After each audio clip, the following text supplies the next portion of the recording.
you recently lost a sale to a larger consultancy. Maybe it was one of the big four. Maybe it was a company with more people, a fancier website, or a stronger reputation behind them. And your best guess for why you didn't win the deal?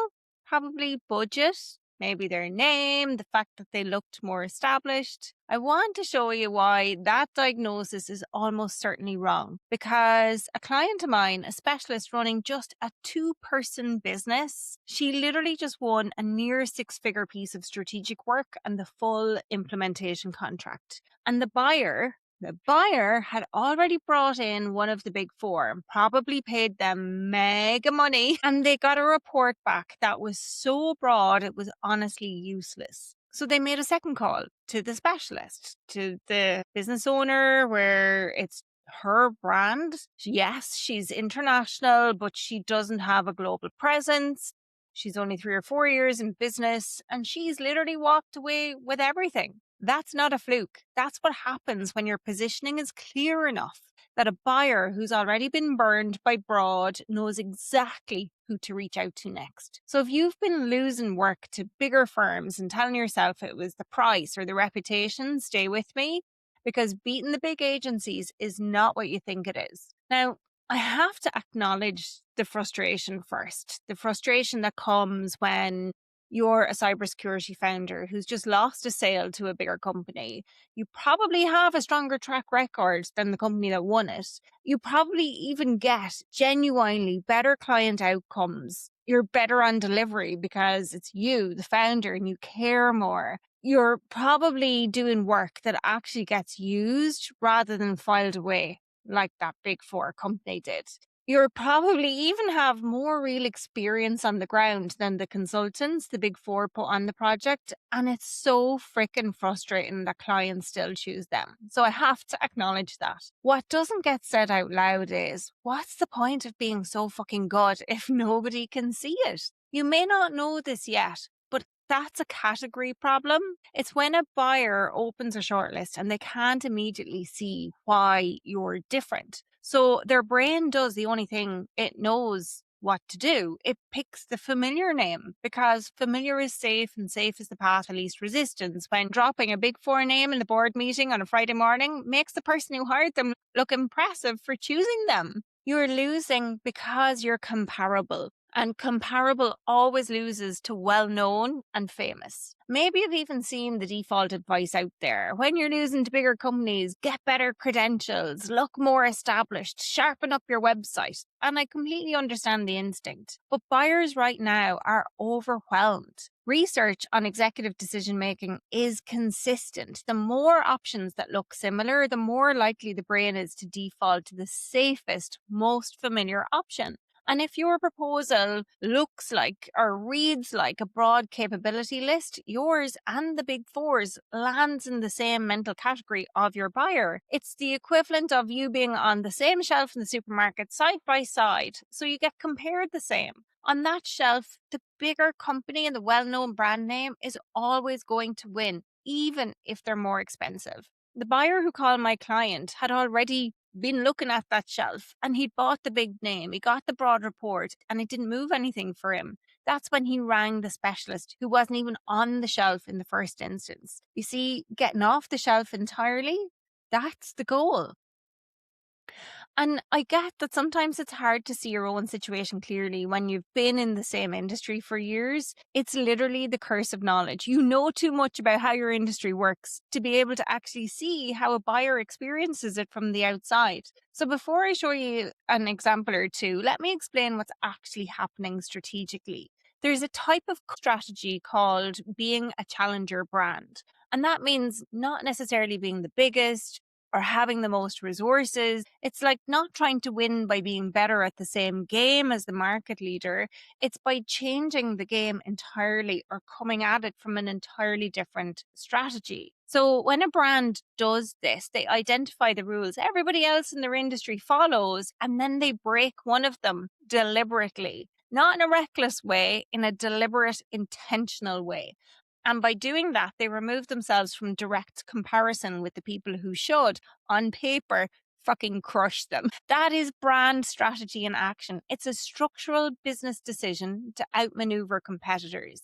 And it works because the market leader can't copy it without destroying what makes them the market leader. So it's really smart. Let me show you one of my favorite brands to demonstrate this with from completely outside your industry. You're going to be like, what the fuck, Deirdre? But stick with me. Liquid Death is this brand. Liquid Death sells water, but as you know, you can get water from Evian, San Pellegrino, any supermarket owned brand, any vending machine anywhere in the world probably sells even local water brands. And yet nobody compares Liquid Death to any of those, not in their mind, not in any conversation anyone has about any of the brands. And here's why. Every water brand on the market, except for Liquid Death, they compete on the same things: purity, source, health credentials, maybe even sustainability. And yeah, that's the game that they're playing. Evian plays it, San Pellegrino plays it, even the supermarkets play it too, just at the budget end. Liquid Death looked at that game and completely refused to enter it.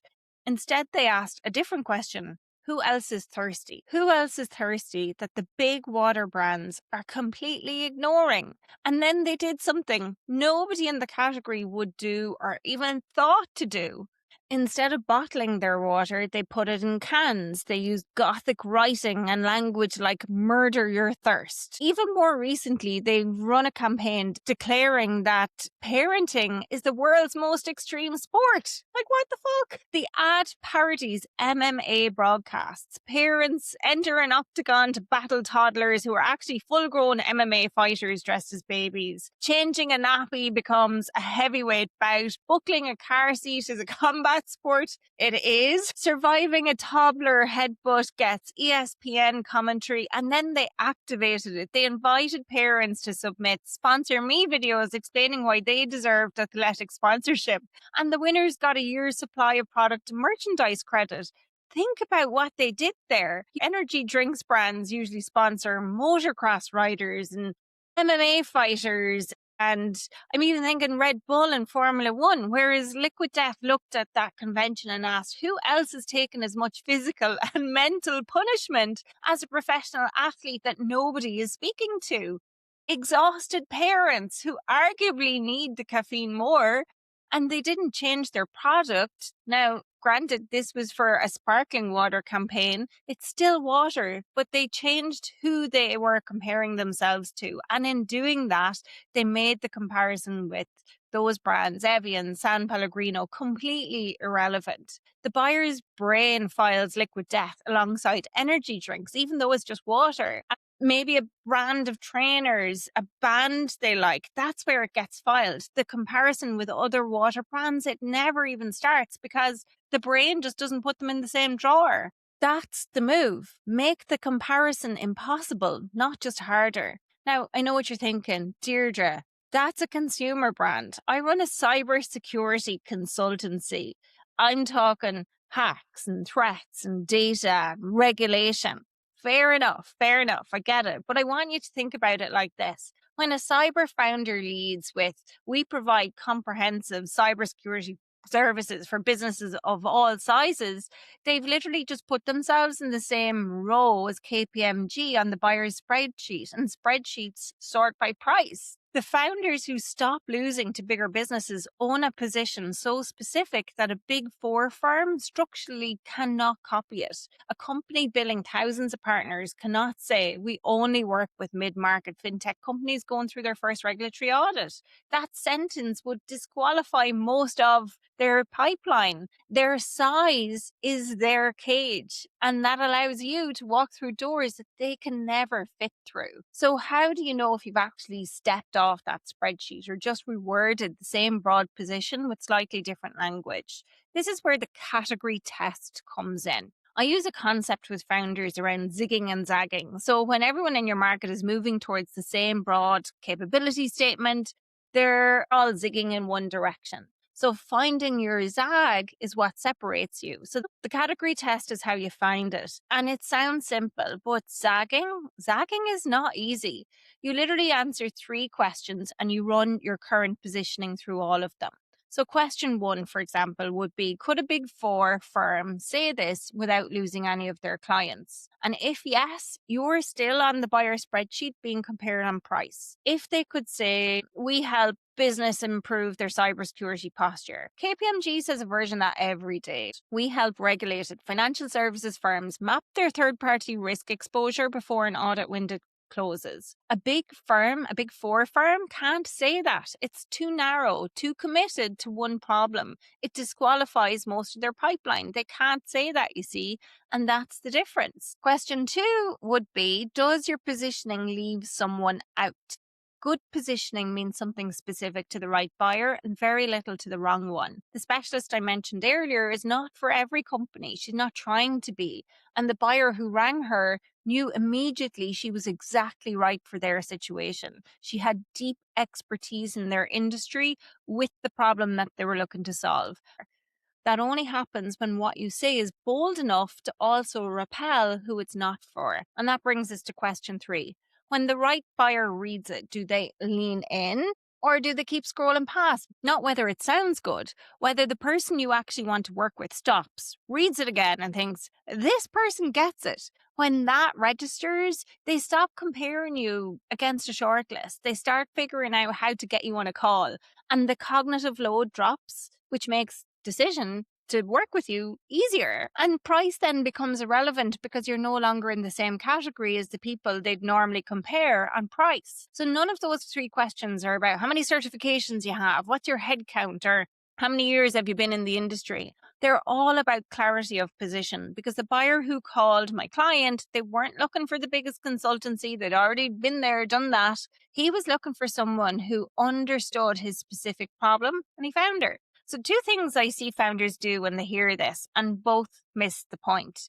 The first is niching, but staying in the same category. So saying something like cybersecurity for small businesses, that sounds specific, but 100 other consultancies could say that. So it's not just the big four you're competing with, it's other competitors at a similar level to you. And a big four subsidiary probably could say a version of that too, if you were being really honest. So specificity means the right buyer reads it and thinks, that's me. Cybersecurity for small businesses doesn't do that. Governance systems for financial services firms going through their first NIS2 audit, who need the work delivered without the founder running every session.